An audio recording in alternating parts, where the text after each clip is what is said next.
আফগানিস্তান আবারও প্রমাণ করলো যে মুখে মুখে তারা বিশ্ব সেরা, কিন্তু মাঠে যখন নামে তখন তারা তলানি সেরা।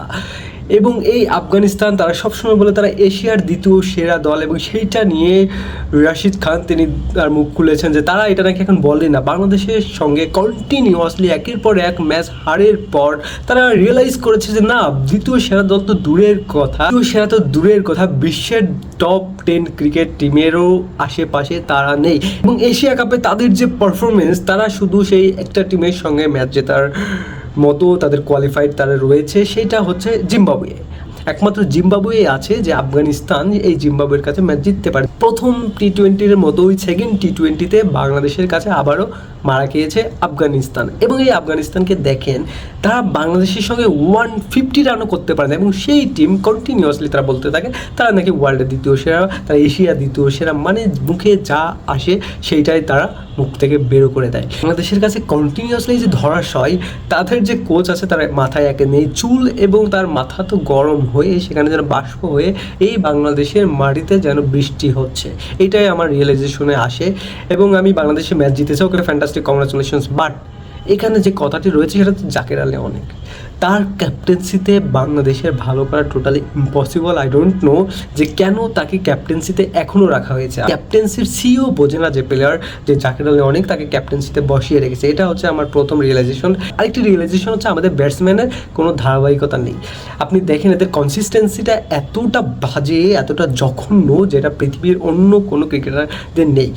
দুই ওপেনার তানজিদ হাসান তামিম এবং পারভেজ হোসেন ইমন, তার প্রথম টি-20-তে দুজনই প্রায় 100+ জুটি করেছে 109 রানের, এবং দুজনই হাফ সেঞ্চুরি দেখা পেয়েছে। সেকেন্ড ডেতে এবং সেকেন্ড টি-20-তে কী হলো, তারা দুজনই 2 রানে আউট হয়ে গিয়েছে। মানে কনসিস্টেন্সিটা না থাকার কারণে আমাদের বাংলাদেশ মানে সারা বছর ভালো পারফরমেন্স, এক্সামে যেয়ে ফেল। তো আপনাকে যখন কনসিস্টেন্সি থাকবে তখনই আপনি অ্যাকচুয়ালি একটা টুর্নামেন্ট জিততে পারবেন। এবং একটা টুর্নামেন্ট জিততে হলে আপনার 1 থেকে 11 সবারই ভালো করা লাগবে। আর রিশাদ হুসাইনকে আমি কখনোই অলরাউন্ডার হিসেবে চিন্তা করি না, নেভার এভার। এবং ইন ফিউচার যদি তিনি 1-2টা ম্যাচ ভালো খেলে, তারপর আমি তাকে অলরাউন্ডার হিসেবে ওই রেসপেক্ট বা অলরাউন্ডার হিসেবে ওইভাবে কখনোই তাকে বিবেচনা করবো না, কারণ সেই অলরাউন্ডারের ভিতরে তিনি একদমই পড়েন না। তিনি সেই শ্রীলঙ্কার সাথে লাস্ট একটি ম্যাচ ভালো খেলেছিলেন, তারপরেও তাকে যখনই ব্যাটে নামানো হয় কিন্তু তিনি একটা ভালো শট খেলবেন, এবং 5 বলে 10 রান, 10 বল 20 রান, এরকম একটা ইনিংস তিনি খেলবেন। বাট সেইটা তার থেকে আমরা কখনোই পাই না। নুরুল হাসান সোহান দীর্ঘদিন পরে তিনি ফিরে তিনি ধারাবাহিকভাবে পারফর্ম করে যাচ্ছে। তিনি বিপিএল, ডিপিএল, জিএসএল এবং এশিয়া কাপ বলেন, এবং এই যে সিরিজটা খেলছে আফগানিস্তানের সঙ্গে, এখানে তিনি যখনই সুযোগ পেয়েছে তখনই নিজেকে একদম উজাড় করে দিয়েছে, একদম মানে জান লাগিয়ে খেলেছে, যেটা খুব কম প্লেয়ারই খেলে বাংলাদেশে।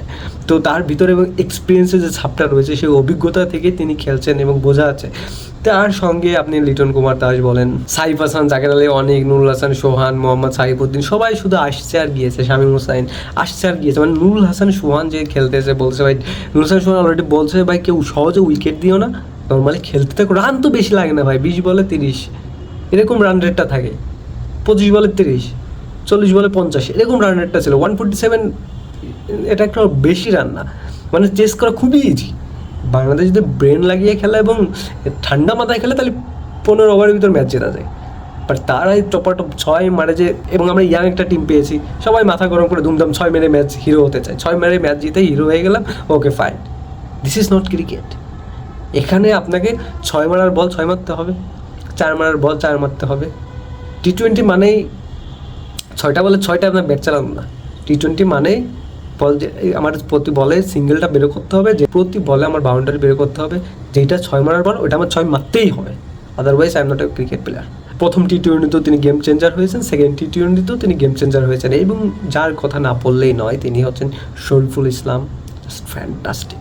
টি-20তে 4 ওভারে 13 রান দিয়ে একটি উইকেট নেওয়া, 3 করে যার ইকোনমি 3.25 ওয়াজ অ্যামেজিং।